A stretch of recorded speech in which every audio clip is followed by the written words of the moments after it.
ఏదో అన్నట్టుగా గురువింద గింజ తన నలుపెరగదన్నట్టుగా మీ క్రింద ఇన్ని పెట్టుకొని విషయాలు నువ్వు వచ్చి పెద్ద ఏదో ఆ ఫ్యామిలీని ఉద్ధరిస్తున్నట్టు, వాళ్ళకేదో జగన్ గారు వాళ్ళ అమ్మని ప్రేమించినట్టు, వాళ్ళ చెల్లిని ప్రేమించినట్టు, మీరేదో తెగ ఇరగబడిపోయి మీ నాన్న మీ అమ్మ మీ కుటుంబాన్ని తెగ ప్రేమించినట్టు ఎందుకయ్యే బిల్డప్లన్నీ కూడా? ఎవరిని మోసం చేయాలని జనాలకి తెలియదు అనుకున్నారా? అసలు అన్నిటినీ మించి మీ కుటుంబంలో గొడవలు తెలియదా? ఎంత భయంకరంగా అత్తాగోడలది అనుకున్నారో తెలియదా? మీ భార్యాభర్తలది అనుకున్న విషయం తెలియదా? అధికారం కోసం ఇప్పటికీ మీ నాన్నని, మీ అమ్మ, నువ్వు, మరి మీ భార్య ముగ్గురు కలిసి ఎంత సతాయిస్తున్నారో లోకానికి తెలియదు అనుకున్నారా? మరి ఇన్ని పెట్టుకొని నువ్వేంటయ్యా పోయి ఆమెకి చెప్పేదేంటి? నువ్వెవడు వస్తులు చెప్పడానికి? ఆమెకి నీకు సంబంధం ఏంటి? ఎప్పుడన్నా చెప్పావా ఇంతకుముందు? ఆమెనే కదా, ఆమె పాత్రనే కదా ఇష్టం వచ్చినట్టు మాట్లాడావు నువ్వు. ఎంత భయంకరంగా మీ ఐటీడీపీలో ఆమె క్యారెక్టర్ అసాసినేట్ చేయలేదా? ఇదే షర్మిల క్యారెక్టర్ అసాసినేట్ చేయలేదా? దిక్కుమాలినటువంటి ఈ చెల్లెళ్ళు వీళ్ళంతా కూడా ఈ విధంగా వ్యవహరిస్తూ ఉంటే ఈ నిజంగా ఒక రాజకీయాలకి కుటుంబాలకు కూడా మచ్చే వీళ్ళు. అంత అమ్ముడు పోతే పోండి, కానీ ఈ విధంగా సొంత కుటుంబాన్ని బజార్ని వేసుకునే ఒక దౌర్భాగ్య పరిస్థితి షర్మిల చేస్తూ ఉంది. ఆవిడకి ఒత్తాసగా మీరు నిలబడ్డారు. ఆ కుటుంబాన్ని చీల్చింది మీ నానే, అందరికీ తెలిసినటువంటి విషయమే. కానీ ఎదుటి కుటుంబాలను చీల్చి మీరేదో సాధిస్తారనుకుంటే ప్రజల్లో మీరు మరింతగా పలచనైపోతున్నారనే విషయం అందరూ, అది మీకు తెలియట్లా, మీకు తెలియదు కూడా. ఎందుకంటే మీ ఇది ఉంది కదా, మీ మీడియా ఉంది కదా, మీ పచ్చ మీడియా, మీ కళ్ళకు గుడ్డలు కప్పేసి పూర్తిగా గంతలు కట్టేసి అదిగో జనాలు మిమ్మల్ని అంత మెచ్చుకుంటున్నారు ఇంత మెచ్చుకుంటున్నారని ఈ మీడియా చూపించడం వల్ల మీరు గుడ్డి వాళ్ళలాగా ప్రవర్తిస్తూ ఉన్నారు. విజయమ్మ గారికి మీకు సంబంధం ఏంటి? షర్మిలకు మీకు సంబంధం ఏంటి? రాజకీయంగా షర్మిలాను విడదీశారు.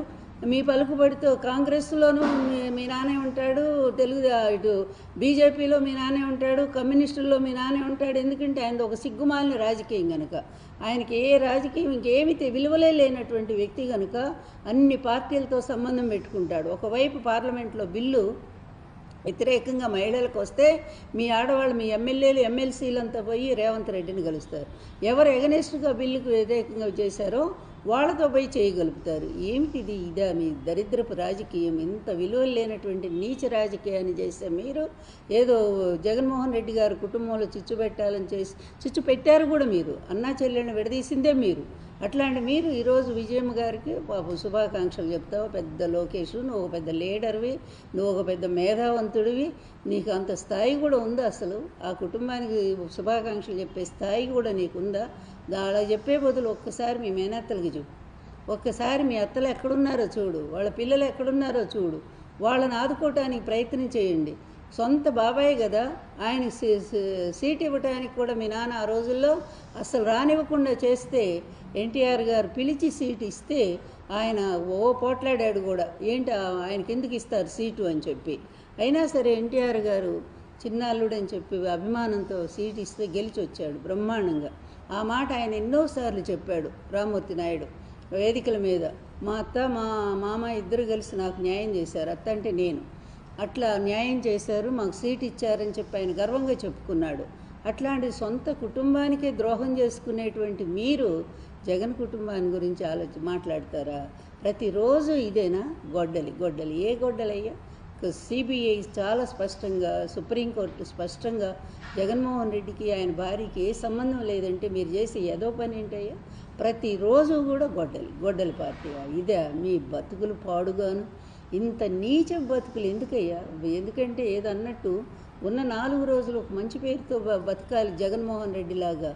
ఆయన కుటుంబ గౌరవం ఎక్కడ? నీ కుటుంబ గౌరవం ఎక్కడ? ఆ రోజుల్లో నేను ఒక్క మాట అడుగుతాను చంద్రబాబు నాయుడు, నువ్వు అడ్డదారిలో ఇక్కడ హైటెక్ సిటీ కట్టేటప్పుడు దాని ముందు ఉండేటువంటి ల్యాండ్స్ అన్నీ కూడా ఆక్యుపై చేశావు. డాగా వాళ్ళని నీ ఫ్రెండ్స్ అందరినీ కూడా తీసుకొచ్చి కొనిచ్చి మళ్ళీ వాళ్ళు కొన్న భూముల్ని మీ పేరుతో, మీ అమ్మ పేరుతో కూడా కొనిచ్చావు. 40 లక్షల రూపాయలు విలువైనట్టు ఆ రోజుల్లోనే 40 లక్షలు పెట్టి నువ్వు ఆ ల్యాండ్ మీ అమ్మ పేరుతో కొనిచ్చావు కదా. ఇచ్చి వెంటనే ఏం చేసావు నువ్వు? నిజంగా నీ కుటుంబం మీద ప్రేమ ఉంటే ఆ రోజుల్లో ఆ ల్యాండ్ మరి వదిలేయాలిగా. మీ తమ్ముడు, అప్పుడు మీ అమ్మ వాళ్ళంతా పేదవాళ్లే కదా. మీ నాన్న పాపం ఆ 2 ఎకరాల పొలంలోనే కదా కష్టపడి పనిచేసుకుంటా ఉన్నాడు. అంత ప్రేమ ఉన్నవాడు అయితే ఆ ల్యాండ్ వాళ్ళకు వదిలేసి ఉంటే వాళ్ళు బాగుపడి ఉండేవాళ్ళు కదా. మీ పాడు బుద్ధి చెప్తున్న కుటుంబం పట్ల మీ మొదటి నుంచి కూడా మీకు ఏమాత్రం కూడా ప్రేమాభిమానాలు లేనటువంటి మీరు ఈరోజు ఇతరుల మీద ప్రేమ చూపిస్తారా? విజయమ్మ గారి మీద ప్రేమ మీకు అంత పాపం పొంగుకొని వచ్చిందా? ఆ ల్యాండ్ ఏం చేసావు? నీ లోకేష్ పేరుతో రాయించుకున్నావు తిరిగి మీ అమ్మ దగ్గర నుంచి. ఇదే మీ ప్రేమ కుటుంబం పట్ల? ఇదేనా మీ కుటుంబానికి చేసే న్యాయం? ఎన్ని రోజులు వాళ్ళు ఎంత సఫర్ అయ్యారు, ఎంత బాధపడ్డారు. ఇంతెందుకు మీ నాన్న చనిపోతే పెద్ద కొడుకుగా నువ్వు కదా తలకొరిగి పెట్టాలా? మరి నువ్వెందుకు పెట్టలేదు? తమ్ముడి చేత ఎందుకు పెట్టించావు? ఏనాడైనా సరే నువ్వు శ్రాద్ధ కర్మలు కానీ ఇంటికి వాళ్ళకు సంబంధించినటువంటి వ్యవహారాలు ఏదైనా సరే కొడుకుగా నీ బాధ్యత నువ్వు నెరవేర్చావా? ఎప్పుడూ లేదు. ఈ మధ్య చెప్తున్నావు కొత్త మాట ఒకటి, మావిడ అక్కడ ప్రతి పండగకి వెళ్దామంది. ఇదేదో ఎవరు వెళ్ళనట్టుగా సంక్రాంతి వస్తే ప్రతి కుటుంబం కూడా వాళ్ళ సొంత కుటుంబాలకు వెళ్ళిపోతారు. ఇదేదో మీరే కొత్తగా కనిపెట్టినట్టు అన్ని వేషాలే, అన్ని డ్రామాలే, అన్ని నాటకాలే, అన్ని అబద్ధాలే. మీ బతుకంతా ఇంతేనా? మీ వాళ్ళని మీరు చూసుకోలేరు ఎందుకు? పక్కనే నేను ఉన్నానుగా. మీ తాతను బతికించుకున్నదాన్ని, మీ తాతని ఎలక్షన్లో తిప్పుకొని బ్రహ్మాండంగా 258 సీట్లు గెలిపించిన దాంట్లో భాగస్వామ్యం అయిన దాన్ని నేనున్నాను కదా. నీకు అమ్మమ్మనవుతాను కదా నేను. మరి నాకు ఏ రోజైనా ఒక్కరోజైనా సరే శుభాకాంక్షలు నాకు చెప్పావా? నా పుట్టినరోజు అసలు ఎప్పుడో నీకు తెలుసా?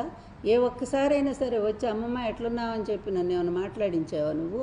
అట్లానే మీకు డబ్బున్న వాళ్ళు తప్ప లేదు. రాజకీయంగా వాళ్ళు ఎదుర్కోలేనటువంటి పరిస్థితుల్లో మీరు దిగజారే విధానం ఈరోజు విజయమ్మ గారి శుభాకాంక్షలు చెప్పడం ద్వారానే అర్థమవుతూ ఉంది.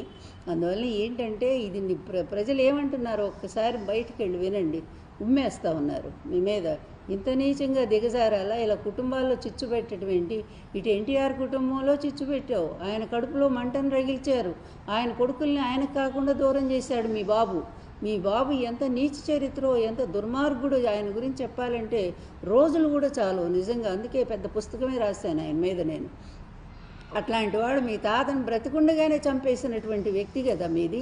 మీ అమ్మ కూడా అందులో భాగస్వామే కదా. మరి సొంత తండ్రికి అంత అన్యాయం జరుగుతుంటే సరే కనీసం అండగా నిలబడిందా మీ అమ్మ? పోనీ ఆ రోజు నువ్వు చిన్నాడు అనుకుందాము.